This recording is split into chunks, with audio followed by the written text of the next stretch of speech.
Welcome back, everybody. Today, this week, tonight, we are seeing a system that wants you to forget something. Or at the very least, they want you to believe that what you saw with your own eyes did not actually happen. It wants you to scroll past her name, forget about her life, her children, and the ordinary morning that ended in extraordinary violence perpetrated by police. Before we talk about ICE, before we talk about the ICE agent who executed this woman, before we talk about the lies and the spin, let's talk briefly here about Renee Nicole Good, the woman who was gunned down in the street, executed by a cop. Let's remember her name. Let's commit her story to our memories. Renee was a mother. She was a poet. She was a human being whose entire life seemed to revolve around her children, according to people who knew her. She did that day the most ordinary thing that a parent does. She dropped her child off at school. She expected to go home afterwards. She expected to be alive. Her child expected her to come pick her up in the afternoon. And in broad daylight, on a street where she should have been safe, right? A street that she should have been safe on, she encountered a gang of ICE agents, and those ICE agents decided to accost her. With that unnecessary confrontation, that expectation of survival and going home and seeing her child again, it was violently stolen from her. And, if that fact alone doesn't disturb you, that it doesn't stop you like just cold dead in your tracks for at least a moment, if that doesn't make your stomach turn, then something has already been taken from you by this system that we live under. Because what happened on that street was not an accident. It wasn't chaos. It wasn't tragic but avoidable. It was state violence executed casually and then aggressively normalized by the people in charge.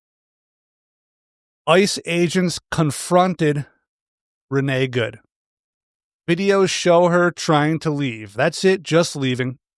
Not charging anyone, not attacking anybody, not trying to run a pig down in her car, which is what they're going to tell you, what they have been trying to convince you of. She was just leaving. There was no attempt to run over that cowardly ICE agent.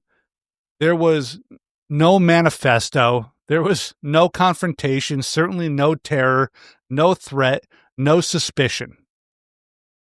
So let's be very clear here what we are being asked to accept.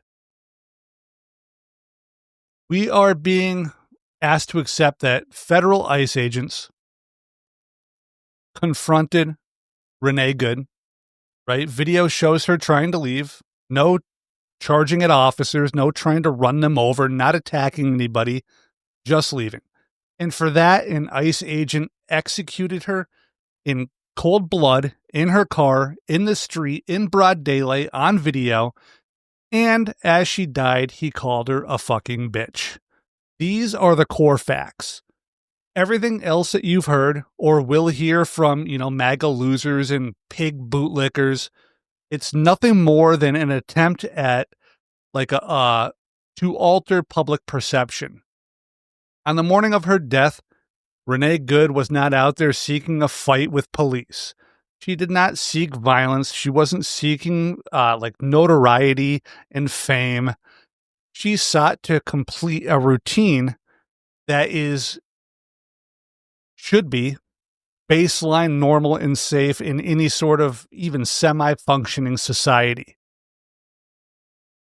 The act of a parent dropping their child off at school and being able to return home alive and be there to pick up that child later. This normalcy was violently stolen, violently ripped from her family, from her partner, by cowardly ICE agents wearing those badges that mark the cowards. Her executioner, the coward in a badge named Jonathan Ross, what an absolute...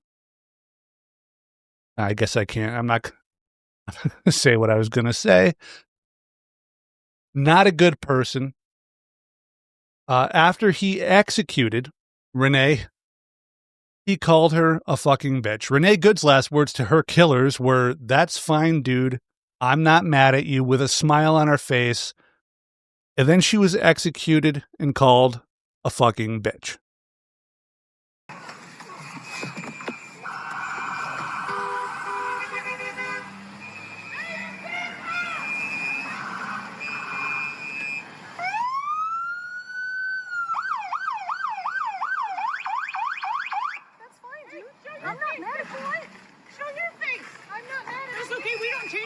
Every morning, just so you know, it'll be the same plate when you come talk to us later. That's fine. U.S. citizen, former fucking country. You want to come at us? You want to come at us? I say go get yourself some lunch, big boy. Go ahead. Out of the car. Get out of the fucking car. Get out of the car. Whoa! Fucking bitch. It's a really sad truth that there's nothing really remarkable about these particular pigs. They are perfect representatives. They are a perfect sample of the typical American police officer. They are violent, quick to resort to extreme measures, easily triggered, terrified of anything that's not white or also wearing a badge. Basically, they're a massive gang of bigoted, cowardly bullies relying on state-sponsored legitimacy and the protections that gives them to enact pain upon the vulnerable and the innocent. All cops truly are bastards. ACAB is a saying for a reason. The ICE cowards even prevented an on-scene doctor from trying to render aid to Renee as she lay in her driver's seat, shot in the face, bleeding. Can I go check a pulse? No! Back up! Now! I'm a physician. Hey, listen, we understand. We got EMS coming. I get it. Just give us a second. We have medics on scene. We have our own medics. Where are they? Where are they? How can I relax? You just killed my neighbor. You caught your butter in the face. You killed my neighbor. How do you show up to work every day? How the do you do this every day? You're killing my neighbors. You're stealing my neighbors. What the man? And from like that fact alone, everything and everybody that follows the I guess the narrative put out there by these MAGA losers, they stand condemned. MAGA itself stands condemned. The media stands condemned for their complicity in this whole situation. Those who believe the media, they stand condemned. Open your eyes. You saw what happened. Don't listen to the narrative. Just watch the video. And then comes the part that should terrify us all just a little bit more. Immediate justifications, twisting of facts, blind support of the fascist brown shirt pig who executed this woman in broad daylight in the middle of the street, and a media storm that immediately mobilized to condemn the victim. That is not how justice looks. That is how criminal impunity looks, enacted on the national stage, I guess. That is how a system behaves when it already knows the conclusion that it wants, and it just needs time for the public reaction to cool off before they sweep it under the rug. And this is where the mask is really starting to slip almost or nearly completely off of their fascist faces, because Renee Good wasn't an immigrant target, right? She wasn't a violent extremist. She wasn't even suspected of doing anything meaningful. She was just kind of half blocking a road. She was simply in the way. She was in the proximity of a cowardly, militarized federal police agency that has been trained both culturally and institutionally to see civilians as potential threats first and human beings second. She was a target of opportunity for violent fascist thugs who, in their heart, are absolutely terrified of their fellow Americans. This is what happens when you normalize state violence long enough. Eventually, it does not even need a pretext to be enacted upon the innocent. This is, it's kind of an example of the imperial boomerang coming back and hitting us, right? When you see an empire and colonizers go to other countries and you see that the violent tactics that they enact on those other people, eventually when they perfect those tactics, it comes back to the homeland and it gets turned inwards on the citizens of the empire themselves. It's called the imperial boomerang. It's basically taking that foreign domination that you practice and returning home and just turning all of those tactics and that violence on your own people because you found, hey, it worked on all those other people. Like an entire country. Well, I guess what that results in, right, is an entire country like the United States. It turns us into a brainwashed mass and makes us easily manipulated into a sort of cultural shithole that exalts these violent, incompetent, badge-wearing cowards beyond and above all else, including above and beyond the execution of a young woman, a young mother that was carried out so coldly and carelessly on video for all of us to see. Not even this clear, obvious, multi-angle video evidence will deter the sort of pig worship that we take part in this country. The systemic indoctrination has stripped from so many, the ability to see this clearly, to see the obvious state-sponsored violence, to accept the obvious violent subjugation. These scumbags will defend this ice pig just as vehemently as they defended Derek Chauvin as he murdered George Floyd on film as well. We therefore condemn these people.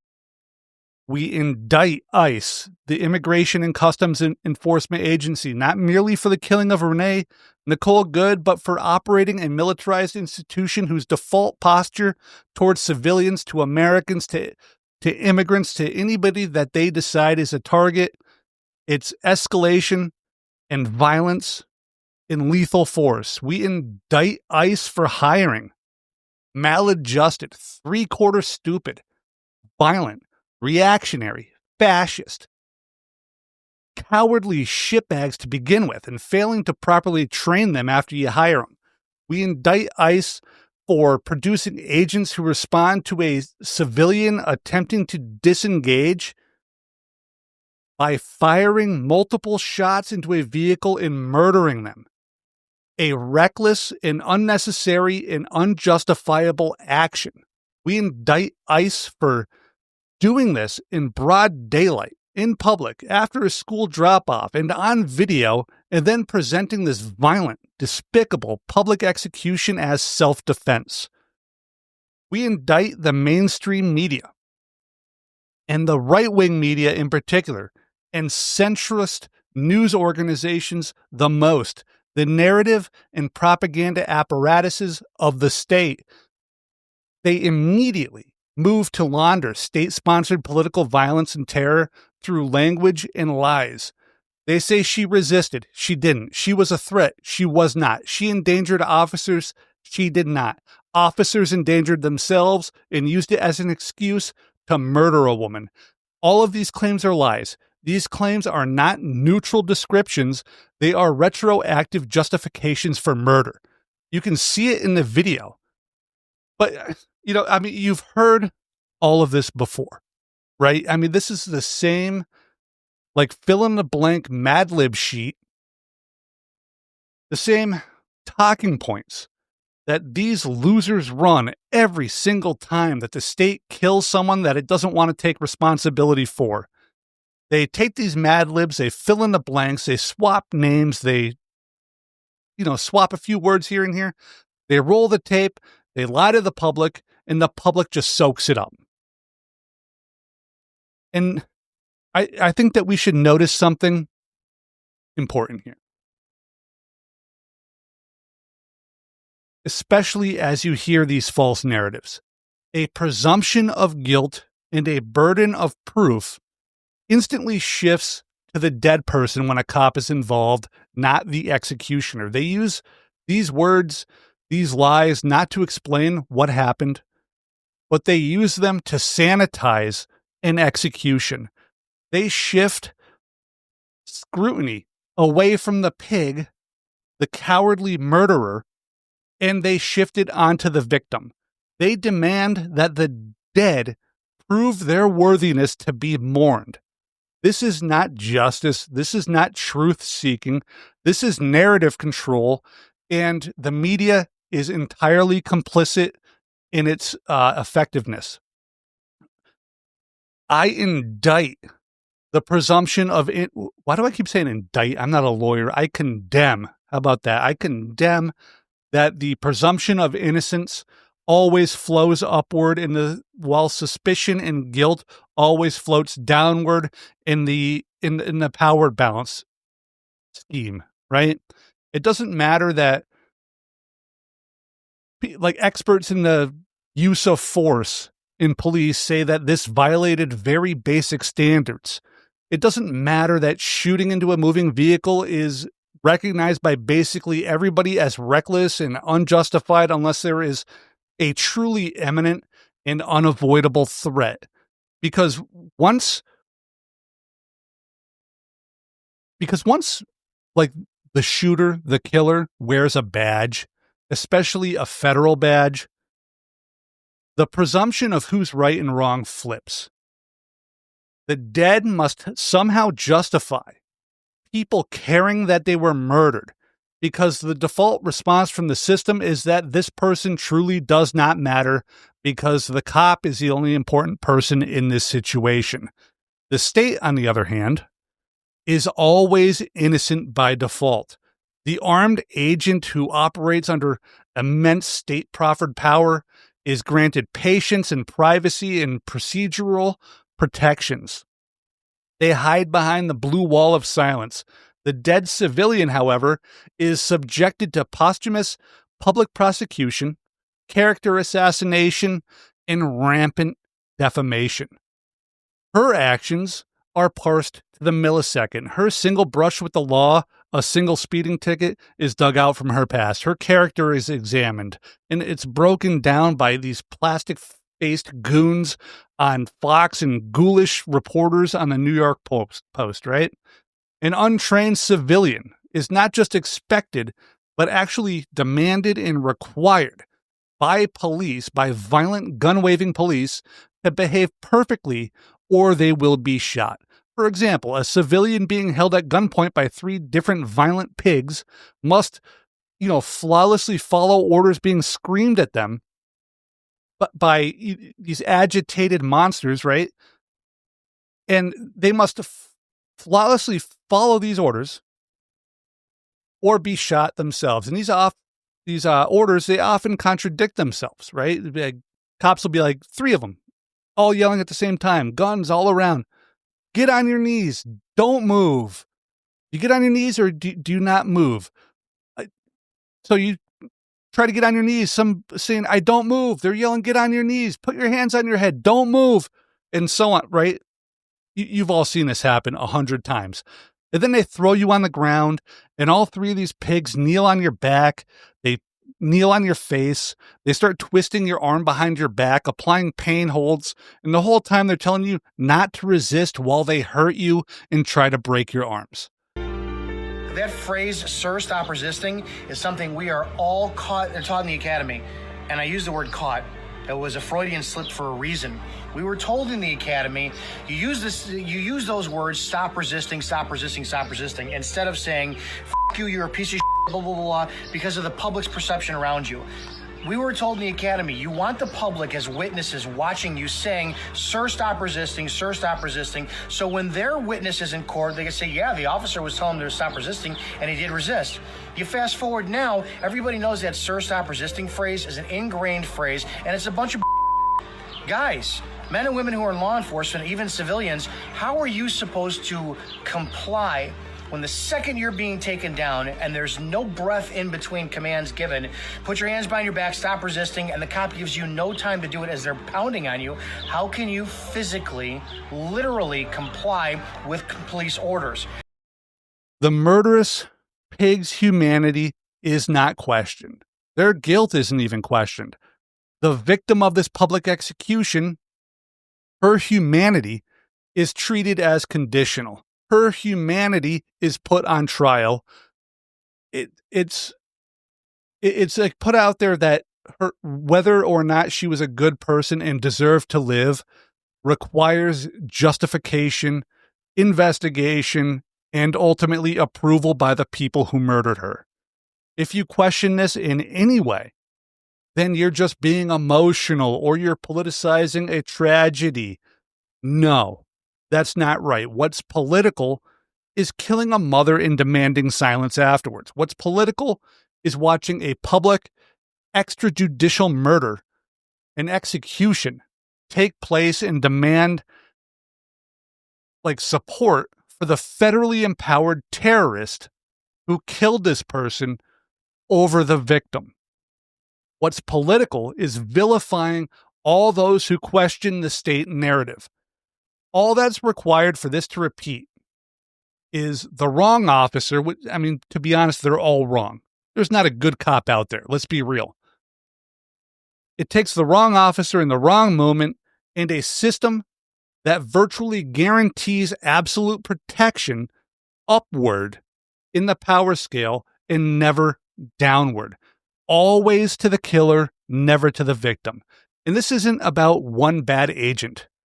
This Agent Ross, he's not he obviously is the problem, but he's not a singular problem. This is about a structure that expects violence. It's about a system that encourages violence.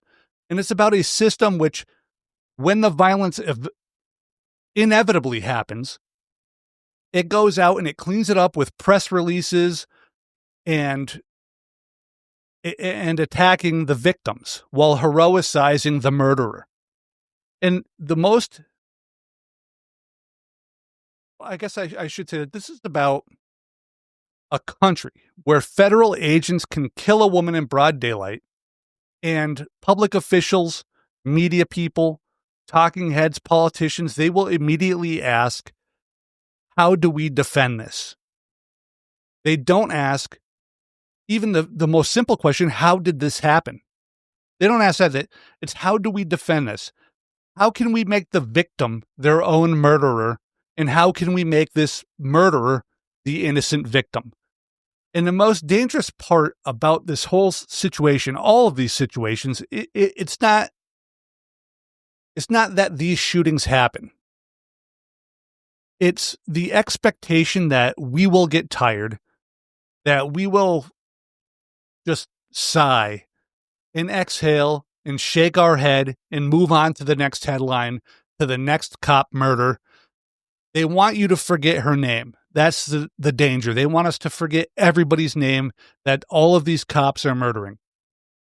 This inversion is not, a flaw in the system. It is the system as the system is designed, because the people who are committing the atrocities are the people who are writing the rules. I condemn the federal government. I accuse them of obstruction, which is being hidden behind like a veil of procedure, right? We have to do it the right way. It's going to take time. That's bullshit. All of that stuff is just obstruction, trying to get the narrative right and trying to take the guilt off of the murderer and put it on the victim. Even when state and local authorities attempted to investigate this killing of Renee Nicole Good, they were denied access to the evidence in the scene. The evidence was restricted. All attempts at oversight of what happened, as weak as they likely would have been, they were blocked. ICE and the FBI both refused to cooperate with a joint investigation. This is one pig pen defending another pig pen. And even if these state and local cops can get access to the evidence and the scene and really investigate this, as they say, we can't even be sure that these cops will find anything and that they won't cover something up to help out their little piggy federal cousins. Because for the government, the facts simply do not matter, because the shooter was not just a regular cop. He was a federal cop. And when you're a federal cop, that means that your shield is just a little bit thicker. The blue wall of silence is just a little bit higher. And institutions acting in, good faith do not seal themselves off like this, right? Like the federal police, at the federal level, I guess I should say, the accountability gets extra fuzzy. And eventually, when it gets fuzzy like that, it just becomes non-existent. It fades away. Systems which are built to be just, which are built to be honest, which are built to be transparent, and which are actually built for the greater good, they do not behave this way. This is the behavior of a system of power protecting itself. I condemn the lie that this was about immigration enforcement. It wasn't. Renee Good was a U.S. citizen. She was not the target of a raid. She was not suspected of a violent crime. She was not suspected of anything at all. Her death cannot be justified by jurisdiction, mandate, or mission. It can only be explained by a system that has normalized treating civilian victims as potential combatants, as threats, as the actual enemies to the police. We condemn the broader architecture in this country of militarized policing. This structure has erased the distinction between public safety and societal domination.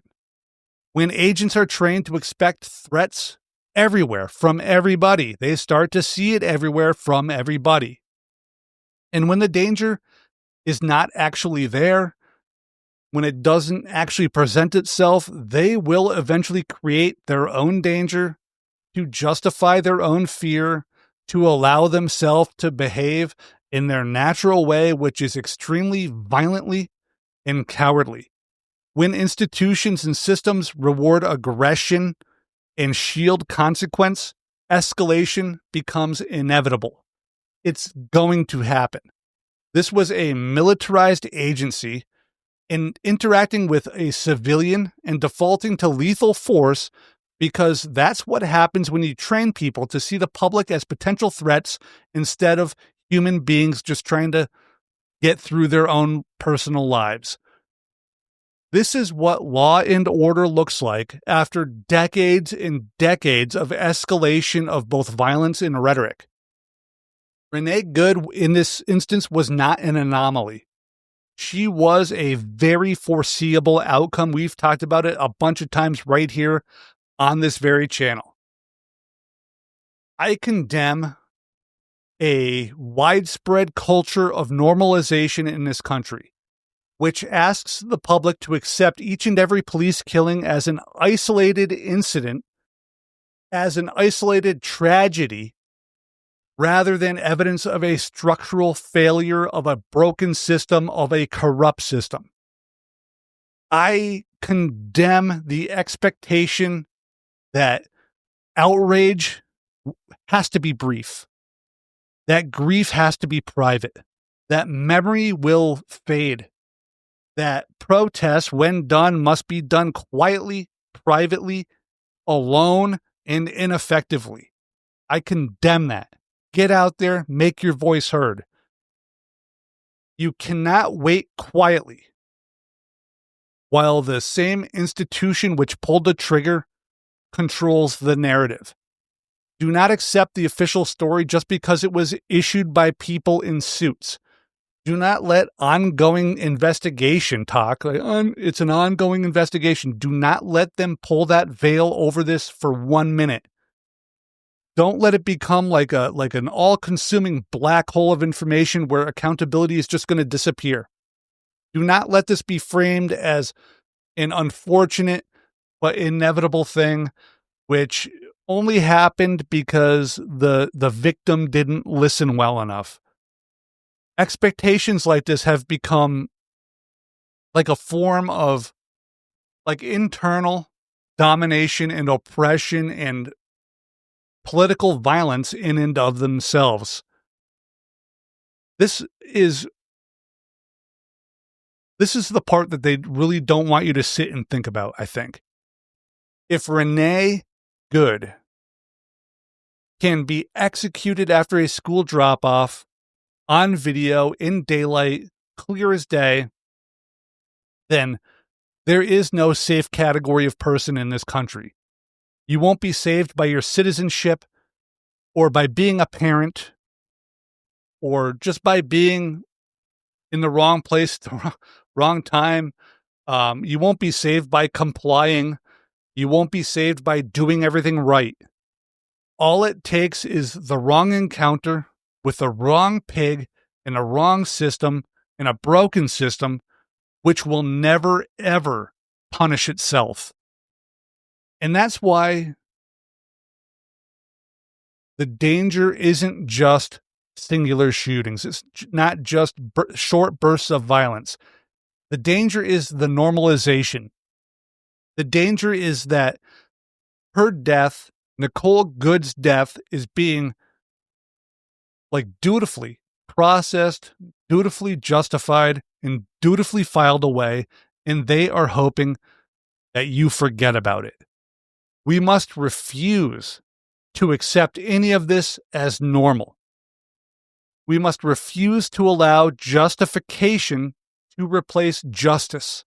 We must refuse to let a human being's execution by federal cops be reduced to a footnote that never gets read. We must not let Renee Nicole Good's name be erased. We will not treat her execution as a tragedy to scroll past. Her name, Renee Nicole Good, and every other victim of police violence, all of their names, they must echo out each and every time that the state attempts to justify murder and hide it behind procedure, hide it behind public manipulation, and to hide it behind lies. This woman, Renee Nicole Good, was executed by ICE. She was murdered by a system that values control, terror, and violence over life itself. This is not about partisanships. This is not partisan. This is not about politics. This is about good and evil. This is about right and wrong. This is about life. This is about a state's casual, callous willingness to take life and then justify those murders with lies. Refuse the normalization, refuse the silence, demand accountability where none currently exists. Because when the state can kill a mother in daylight and they expect applause for it, our memory, our outrage, and our refusal to accept what has happened, those things become the only weapon that we have left.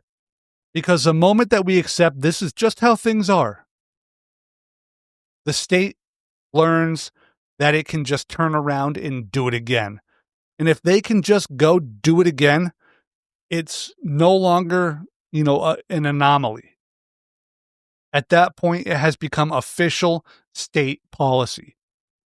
If they want us quiet, then they need to choose a system that doesn't murder people and expect applause afterward. A system which does not support the murderers over the victims. They really want us to forget her name.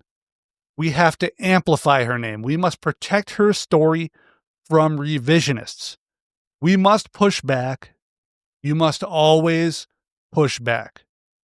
Her name was Renee Nicole Good. Do not ever forget it. And also, fuck ICE.